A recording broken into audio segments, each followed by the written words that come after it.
I'm Michael Buckley. Welcome to Buck News. It's been an exciting few days at the Olympic Games. The United States has already won 24 medals. Congrats to Bodie Miller, the skier who I smack-talked a lot 4 years ago for not living up to all the hype. But this time, in 3 races, he has won 3 medals, including the gold and the super combined. I think he kind of crumbled as the face of the Games last time with all the expectation. And to be honest, I think all the Americans are doing so well because Canada pretty much feels like home. It's so close and not a big time zone change. And I think the USA feels at home without the pressure of being the home nation. Last night, of course, the big story was the Russian dancers' crazy-ass outfits. I'm kidding. It was the United States hockey team defeating Canada 5-3. Ryan Kessler had an amazing goal, and he said, before the game, we just kept saying, go out and have fun. Well, it worked. This is a young team, this is a big team, and with the expectations on Canada and Russia here, the Americans now have the confidence to do very well. I encourage them to keep having fun because clearly it worked. Don't get all mental like, oh, we beat Canada, now we're mental. I know the team is watching, so hey, sexy! Lindsay Vonn got a bronze medal in the Super G and claimed she wasn't pushing herself as hard as she could, and she got content. Her husband and coach reportedly said something about the course being Vonn Proof to help Austrian skiers, and an Austrian lady won because Lindsay is so fast and this course has long straightaways and sweeping turns. Thoughts? I hate hearing things like this because you realize, sometimes things can be altered in sports.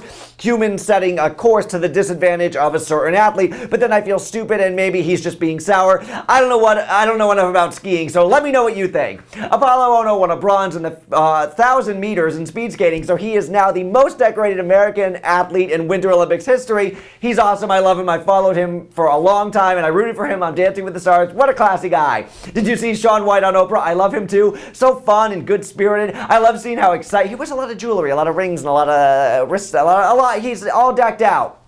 I love seeing Oprah because she was so excited, with the Olympians, because I'd be that way too. Put me in a room with like an actor and I'd be like, oh hi, or a Kardashian, and I'd be like, bam!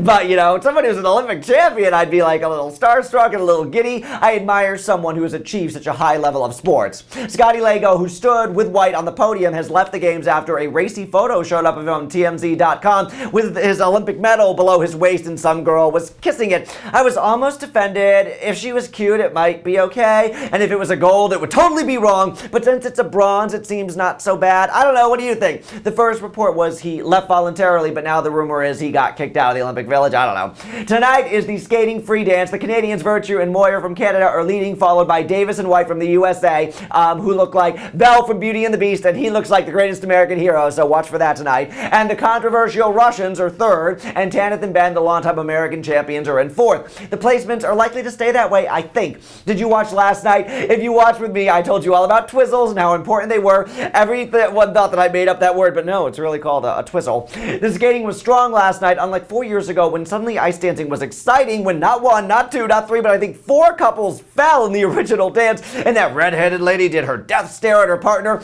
That's when people were like, ooh, ice dancing, this is kind of fun. Also, people love Dancing with the Stars, and they're kind of playing that up in the commercial. They're calling it dancing. And we have 2 American teams who are strong medal contenders, so ice dancing is a big event this time around. And of course, the Russian costumes. What the fuck was that? It was so creepy and disturbing, and her face and her like Pebbles Flintstone hairdo, like I was staring at it so uncomfortably. And they have changed their costumes. NBC did a split screen, and last time when they did it earlier in the season, they had face paint and more leaves, and their bodysuits were practically black. He looked black, and that's pretty much like they were skating in blackface, right? Which, it was just ugly no matter what. I'm not Aborigine, so I don't know if it was offensive. I'm just saying it was ugly. As I said in the What the Buck show today, thoughts and prayers to Joannie Rochette, whose mother passed away. Lady Short program Tuesday night. Good luck to all the ladies. Rachel Flatt is skating very late. I think both Americans are going to do better than people had thought. No pressure. I think they will skate clean, and who knows, hopefully Mariah Nagasu will sneak in for our Browns. What a funny little girl that is. She just needs to get all the way around on her jump, so no downgrades. Johnny Weir was not invited to skate in the Champions Gala. And let me tell you, his Lady Gaga would have brought down the house. I bet Scott Hamilton said, no, Johnny, we can't have anyone taking away attention from Evan selling tickets to Stars on Ice. That's kind of a stretch to think, but skating is weird and it's a business. And Evan Lysacek is making so much money that apparently when he gets home, he's going to buy an Aston Martin. If you watch Be Good Johnny Weir, Johnny can barely pay his rent, yet Evan is secure enough in his finances for the next few years that he thinks that dropping over $200,000 on a car is a good idea. I don't know, part of me wants to make fun of him, part of me wants to be like, good for you, you won a gold medal, you deserve it. Thoughts. Good luck to all the athletes tonight. Let me know your thoughts on today's topics, and thank you for watching Buck News. Fun. Love you, bitch. I whip it out whenever I can. I don't know what that means. What the fuck? I had to have it.